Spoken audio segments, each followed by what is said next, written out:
Mitch McConnell unveiled new modifications to the GOP healthcare bill today in his latest attempt to sway 50 Republican senators to get behind repealing and replacing Obamacare. The new bill adds $45 billion to help states deal with the opioid crisis, a nod to previous holdouts Rob Portman of Ohio and Shelley Moore Capito of West Virginia. It also allows bare-bones plans to be sold to the Obamacare exchanges, a pet policy of Senator Ted Cruz. I think we're making serious progress towards coming together and unifying our conference and getting a bill that can command the support of at least 50 senators and pass into law. This version of the bill also has a provision giving members of Congress and their staffs a wider array of benefits than other Americans who actually purchase their own coverage. McConnell says the Senate will vote next week. One group that's been consistently opposed to Obamacare repeal of any kind is the American Medical Association, the country's largest organization of doctors. Michael Moynihan went to see some specialists to find out what's going on with the future of government health care and himself. Okay. I'm just gonna put those on the floor. I'm legitimately nervous. I think I have cancer. I always think I have cancer. You know what the major problem with American healthcare is?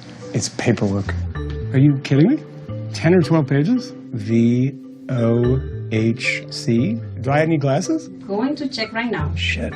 Excellent. Okay, let's talk about Obamacare. We will. Sure? Yeah. All right, let me just take a look here. A typical insurance on an initial visit like this, which takes me 1 hour, pays about $100 or $95. The cost of that hour for me to just keep the office open and operating is about $300. So when insurance is actually paying for it, they're not paying you enough. They pay me a lot less than the visit is worth. So that's why you don't take commercial insurance? Right, because I couldn't afford to do it. This is going to be your glasses. Are you kidding me? You're fucking, I'm sorry. Do I need glasses? So far, yes, a little bit. Yeah.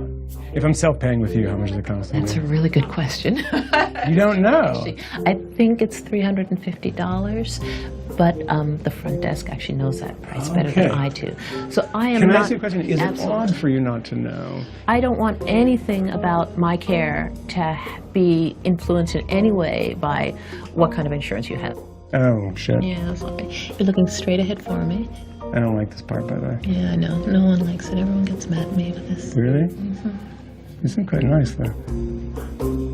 In terms of the impact the ACA specifically has on the practice, it has increased the level of administration that we need to do in order to get through the day.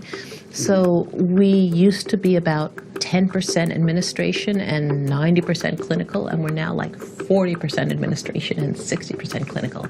There is the insurance company that's trying to pay out as little as possible, even though the patient is paying them. So there's just a huge layer of administration on top of the actual medicine. So I think that we're spending a whole lot of money administering a system that actually doesn't work very well. There's a deep corn in here. Ow! It's all good. I'm sorry if there's any discomfort, but I think it's more fear than discomfort. Yeah. In the sort of realm of healthcare and the mess and the morass of healthcare, how do you see that affecting your practice? It affects it every day. How so? After the Affordable Care Act, people got insurance that had not had insurance. We spend more per patient than any other industrialized country, and our care isn't as good. Why is American healthcare such an outlier in that sense? What I see is that there is a tremendous amount of greed on the part of the insurance companies. Why is that? Insurance companies manage care. Instead of a doctor getting $250 easily, they get $12, $40, $60.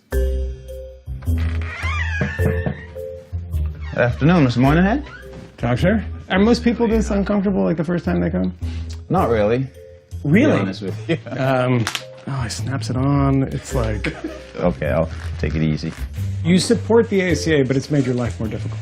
In a lot of ways. I think a lot of us support it because of the altruistic aspect of it, to provide coverage to as many people as possible rather than having them go to the emergency room for care. I'll check you for hernia, okay? Okay. Okay, so a little pressure, okay? Don't tighten up, don't No, tighten but up. you're pushing my balls. Sorry. I know. So you can sit up for me now. Tell me what you think of the Republican replacement plan. So there is no way I felt like I could palate, what it is. And that's really taking away a lot of the coverage over time. I would not want Obamacare as my insurance. And as a physician, I don't want Obamacare as my insurance. Nor do I want even what's in the Congress now. That's even worse. Is it in your vested interest to have a single payer? Yes. We're a wealthy country, and we should have universal health care. I think I lean towards universal health care. I think it's the obvious, appropriate solution for the country. I think those who disagree with you are in Congress.